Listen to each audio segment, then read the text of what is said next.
agriculture's role in reducing greenhouse gas emissions? That's customer support this weekend. From Greg Wegener in Overland Park, Kansas. John Kerry recently said agriculture generates 10 to 12% of all greenhouse gases.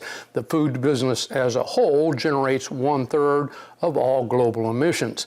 We cannot get to net zero unless ag is front and center as part of the solution. You cannot warm the planet and still expect to feed it. Agriculture has made vast improvements in productivity. As the world population grows, how can we achieve what John Kerry expects? Well, frankly, Greg, I don't think we will meet any of the emissions goals. This serious threat to how we live has become political to the extent that it's possible we will not just abandon the effort here in the U.S., but undo some of the progress already made. It will take more and worse Phoenix summers, severe crop failures, and complete unavailability of home insurance in fire and hurricane areas before even grudging acknowledgement of a problem will come about.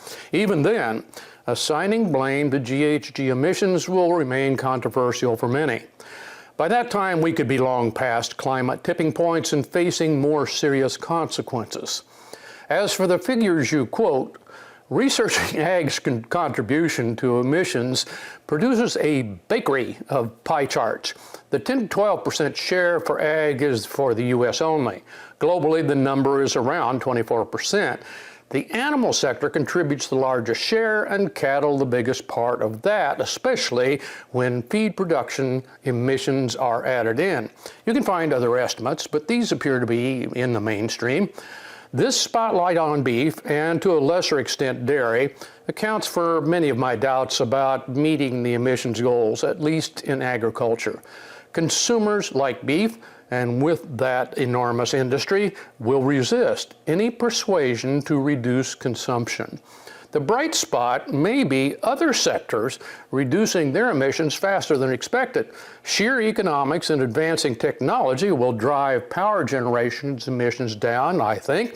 Even a modest proportion of EVs will do the same for the transportation share. While I am pessimistic about rapidly slowing emissions in ag, I do think population decline will occur sooner and faster than forecast. Now, anyway, so fewer humans will be contributing and having to adapt with difficulty to a different climate. Whether GHG emission reductions then can reverse the warming trend is debatable, though. Thanks, John. Well, the dairy industry is on the leading edge when it comes to reducing emissions. You talk to the dairy industry, whether it's producers or agribusiness and here at Milk Business Conference. Dairy farmers are not the problem when it comes to meeting climate goals. They are part of the solution. The White House and recently announcing that they're allocating millions of dollars to address methane emissions from California's dairies. As we reported earlier in the show, DFA just received $22 million from USDA's Regional Conservation Program grant funds. That money is intended to help develop feed additives aimed at reducing methane emissions from dairy cattle. Well, one of the biggest pain points for dairy producers, labor, and one dairy is getting creative, and that may be the secret to their labor success. We have that story next. U.S. Farm Report is brought to you by Taranis, moving the acre forward.